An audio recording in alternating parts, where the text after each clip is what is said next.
where the black rocks stand guard against the cold sea. In the dark night that is very long, the men of the Northlands sit by their great log fires, and they tell a tale. They tell of Noggin, Prince of the Nogs, and how he sailed to the land of the midnight sun to fetch Nuka, Princess of the Nooks, to be his queen. And they tell of Graculus, the green bird who was Noggin's guide on his journey, and of Noggin's wicked uncle, Nogbad the Bad, who tried to seize the throne while Noggin was away, and was banished forever from the land of Nog. So they lived in peace and happiness, Noggin and Nuka, king and queen of the Nogs. The years passed, and one fine spring morning came when the sun had melted the snow from everywhere except the tops of the mountains, and Graculus was flying high above the castle. He wasn't going anywhere, just taking his morning exercise. He liked to fly over the little town and look down on the Nogs going about the narrow streets, and he liked to look at the little farms in the hills above the town. And far away behind them he could see the deep black forests and the high mountains of the far north. Graculus had keen eyes, and as he looked at the mountains, he saw a hawk circling slowly in the air. As he watched, Graculus saw the hawk turn in the air.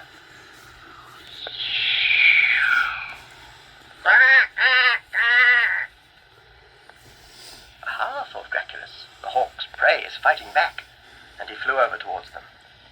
The hawk turned in the air again, and again it dived.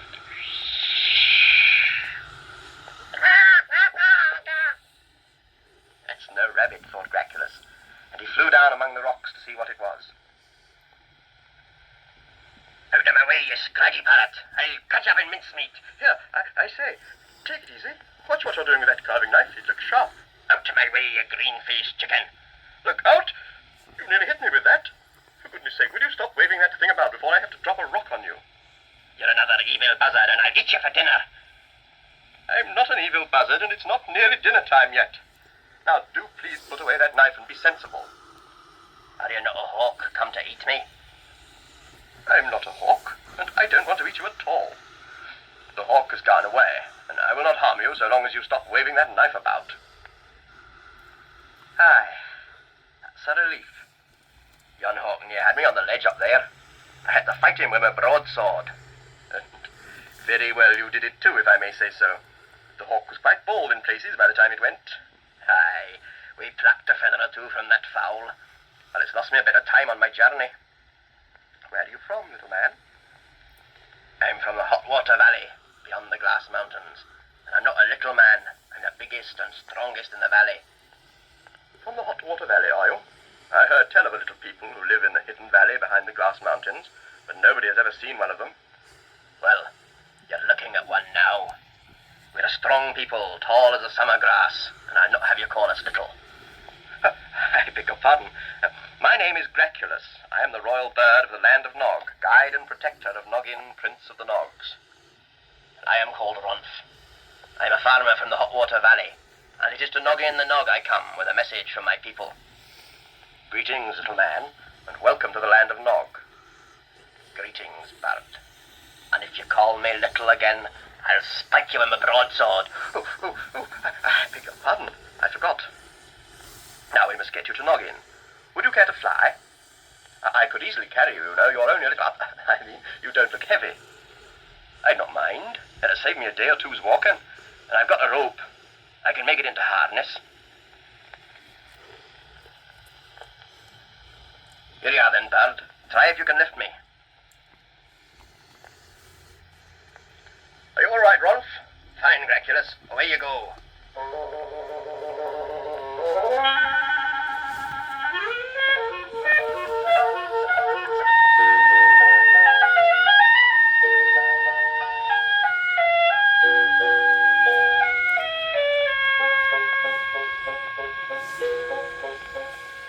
I'll land you on top of the tower. Hold tight.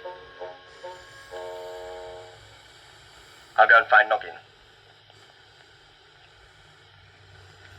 Noggin the Nog was in the back garden planting potatoes. Hi, Noggin. I brought a little man I rescued from a hawk. He's a sort of ambassador and he wants to see you. Oh, all right. But if he's an ambassador, I must receive him in the throne room. Graculus went back to the tower and led the little man down to the throne room.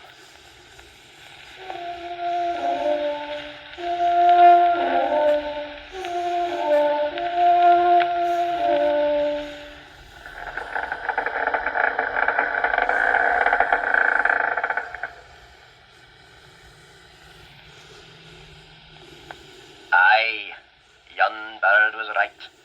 I am a little man. Greetings, Noggin the Nog. Greetings. I'm sorry about all this ceremony. Gracchus said you were an ambassador, so I had to receive you formally. Greetings. I come from the Hot Water Valley, behind the Glass Mountains, and I bring you the greetings and homage of our people. Greetings, and thank you. Do have a cup of coffee. I expect you're thirsty after your journey. Thank you, Prince Noggin. I have a terrible tale to tell from my people of the Hot Water Valley. Tell us your tale. For many, many years, the people of the Hot Water Valley have farmed and grown their crops, doing no harm to anybody and living in peace. And now, suddenly, a dragon has come. A huge, fierce dragon with scales that flash in the sun. It rampages up and down the valley, trampling the crops and roaring. My people are afraid to go out. They hide in holes and caves. Prince Noggin, the Hot Water Valley is part of the land of Nog, and I have traveled many days through snow and in the great forests to bring you the humble greetings of my people and their prayer that you will rescue them before they starve.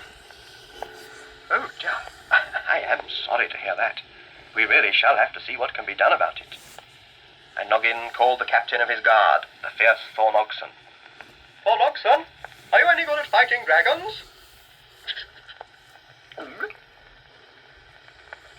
I don't know. I've never tried. Well, make ready an expedition. We are going to the Hot Water Valley to fight a dragon.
Listen, I will tell you more of the saga of Noggin the Nog, as it was told in days of old by the men of the Northlands as they sat by their great log fires.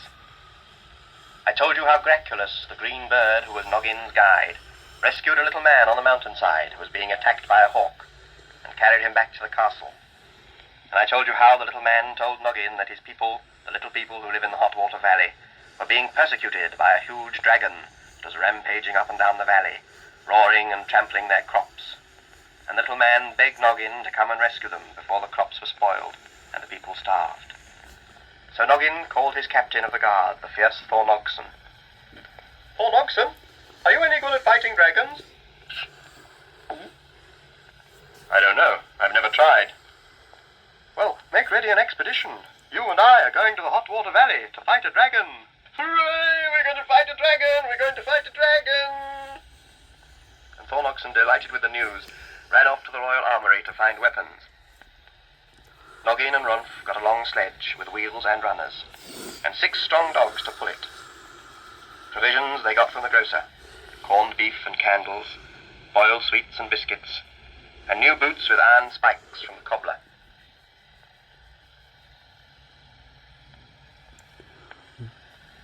What on earth's that, Thornogson? The armourer says this is what you hunt dragons with. It's a jousting lance. Oh, well. I suppose we'd better take it with us, then? They packed everything on the sledge and sat Ronf on top. And then Noggin took leave of his mother, the aged Grunhilda, and of his queen, the fair Nuka, Princess of the Nooks.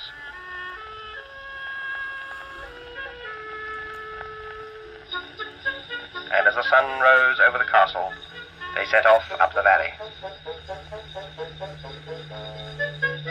They drove all day, up the winding lanes by the hill farms. And soon the roads ended, and they reached the snow. Far ahead they saw the great black forests. And further still, behind the forests, they saw the peaks of the glass mountains glinting in the evening sun. Many days they journeyed, and it grew cold. The warm summer days they had left behind in the land of Nog were forgotten, as the wind cut across the cold, snowy waste. Then one day they reached the forest, the great black forest of Trolleskav, where there are no paths, because the trees move around when nobody's looking. Well, what do we do now? The way lies through the forest. Whatever perils there may be, that is the way we must go. Well, I don't fancy it myself. We're sure to get lost. I will fly above the trees, and I will see you don't get lost. So, into the magic forest they went, where it was dark, and the black trees stood in the snow. There was no path, and although they never saw the trees move, they knew that they were leaving no trail behind them. They would never find their way back again, because the black trees would have moved to hide their tracks. Often Noggin felt sure that they were lost, but each time they looked up and saw Graculus circling high in the air above them, and they knew that they were all right. Then, as evening came, the ground became steep, and the trees thinned out. They came up out of the forest, and saw before them the shiny walls of the glass mountains.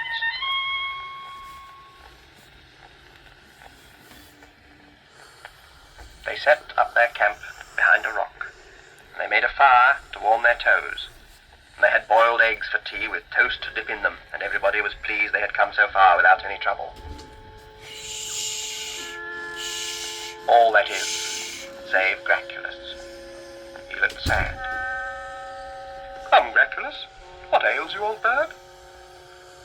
I know this place. I feel in my bones that I have been here before. I feel it very clearly, and yet I don't see how I can have been here before. I certainly can't remember when it was. Perhaps you dreamed it, Graculus? Dreamed it. Perhaps I did. But I know that over there to the right of the sun is a grove of tall green trees around a lake of salt water. There are fish in the lake, blue fish. Where were you born, Graculus? I don't know. I'm told a trader gave me to Nuka's mother in the land of the midnight sun when I was still an egg. She put me by the stove to hatch and raised me from a chick. Where I came from and in what nest my egg was laid, nobody knows. Tonight you must sleep, Graculus, but tomorrow, as the sun rises, you must go and find your grove of green trees around a lake, for it may be your egg remembers what it never saw, and there you will find your home. So, the next morning, Graculus flew off, and the others made a hut for the dogs, and gave them plenty of food, and told them to guard the sledge. Then they took up their packs and the jousting lance, and they started to climb.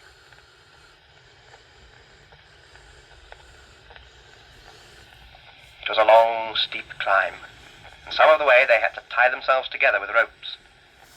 Thornogson had quite a lot of trouble getting the jousting lance round some of the corners, but in the end they reached a plateau near the top. Only a little way now, up through here.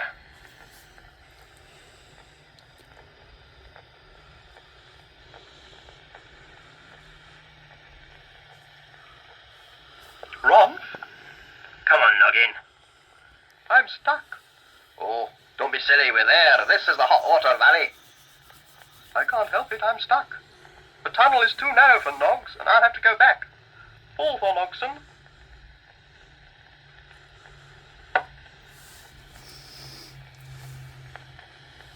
Oh, it is vexing. After coming all this way. Look, there's Graculus. Hi, Graculus! Graculus! Graculus, come down!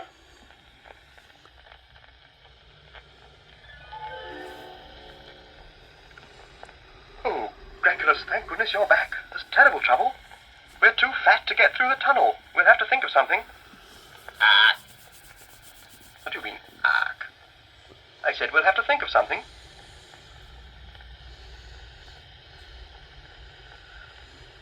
Well, come on, say something. Ah! Noggin.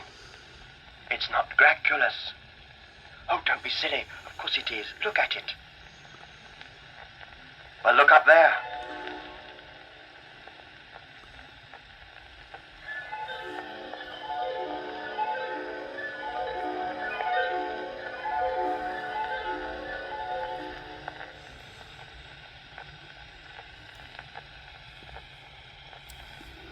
Now then, which of you is Graculus?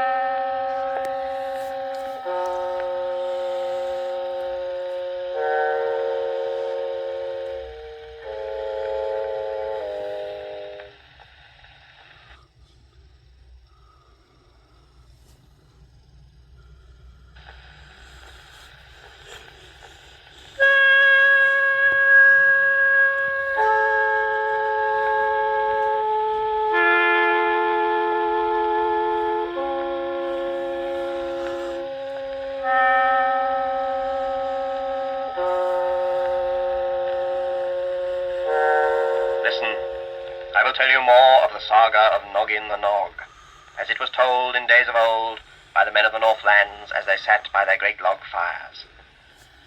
I told you how Noggin, Prince of the Nogs, with Graculus and Thornogson, set out for the Hotwater Valley, a valley behind the Glass Mountains in the far north of the land of Nog. They were guided by Rumph, a little man from the Hotwater Valley, who had come to ask Noggin to rescue the people of the valley from a fierce dragon. I told you how, after many days, Graculus went away to find a place he thought he knew, and leaving the dogs and the sledge at the foot of the mountain, Noggin, Thornogson, and Rumph climbed up the narrow pass through the Glass Mountains. And I told you how, when they reached the top of the pass, Noggin and Thornogson were too big to go through the last bit, and they had to come back. Thornogson saw Graculus in the sky, and they waved to attract the bird's attention. Graculus! Graculus! The bird turned in the sky and landed by them. But when Noggin spoke to it, it wouldn't say anything but, "Ark!" Noggin, I don't think it is Graculus. Well, don't be silly, of course it is. Look at it. Well, you look up there.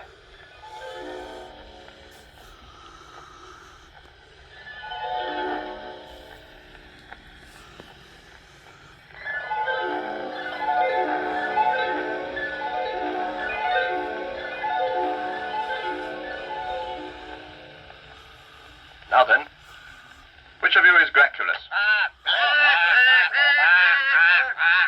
Can't you say anything but Ark? Well, where is Graculus then?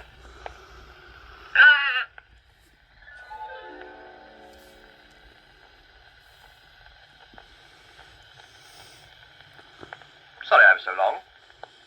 Oh, Graculus, I am glad you're back. We can't get through the pass into the Hotwater Valley. We're too fat. I don't know what we can do. Oh, I expect we'll be able to think of something. But first, let me introduce my family. Prince Noggin, Thornogson, and Rumph. Allow me to present my mum and dad. My brother Arkley. Uncle Kronk and his 4 sons. Auntie Kronk. My cousins, second cousins, great aunts and uncles, and almost everybody else. Very pleased to meet you all. I'm sorry if I was rude just now, but we were worried about Graculus. So you found the place then, Graculus? Yes, it was just as I had dreamed it was. The only thing I hadn't seen in my dreams was that the grove of green trees by the lake is the home of my ancestors. The home of all the great green birds. Well, now, what did you say was the trouble? We're too fat to get through the tunnel. Well, we'll have to go over the top, won't we? Where's that climbing rope of yours?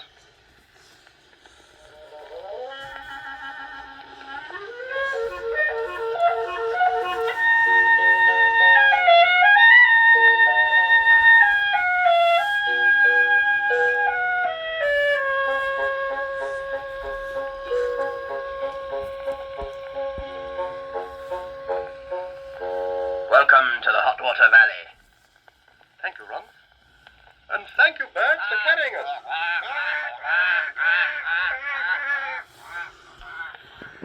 This is my valley, and the home of my people. Oh, there don't seem to be many people about.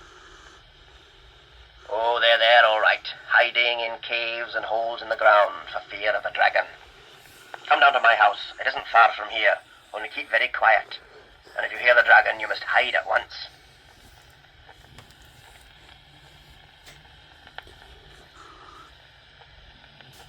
I don't think it's big enough for you to come indoors. But in any case, it isn't very safe in the house. Let's go into the trench at the end of the garden. That's where I have lived mostly since the dragon came. Noggin, Thorn Oxen, and Graculus hid in the trench at the end of the garden. And Ron went into the house to make a cup of tea.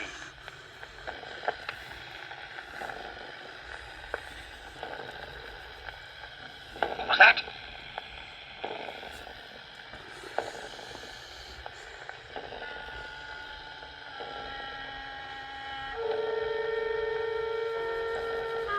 Look out! Make room for me!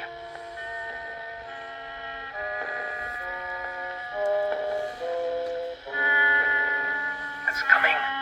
Keep down.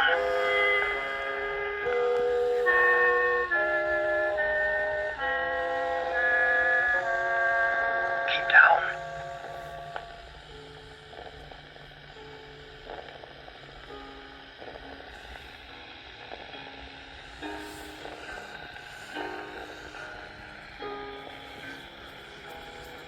There must be some somewhere. There must be.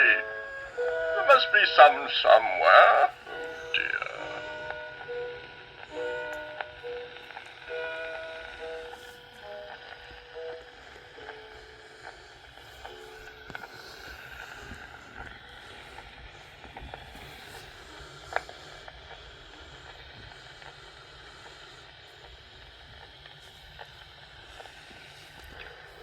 Fly up and see where it goes, Graculus.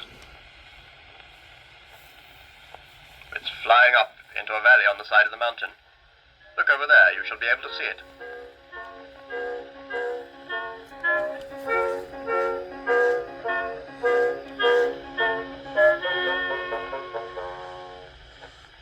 Well, let's have that cup of tea, and we'll think about what to do next. Fortunately, the teapot wasn't broken and hadn't spilt much, so they had a cup of tea and thought. Is that High Valley where the dragon lives, then? I don't know. I've never seen it fly before. How far do you think it is?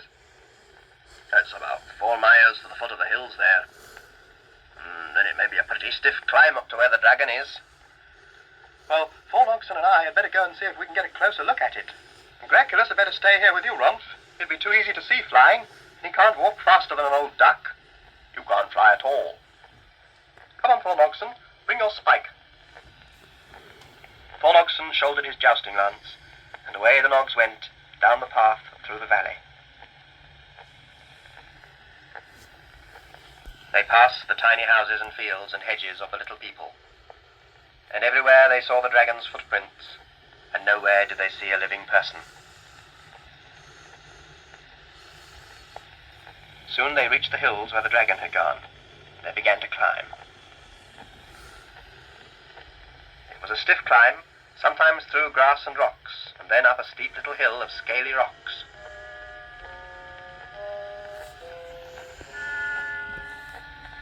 They stopped on the top of the hill and looked around. see any sign of it anywhere, Paul Moxon? They looked up the valley, and they looked down the valley, but no sign of the dragon did they see anywhere. That's funny. I wonder where it can have gone.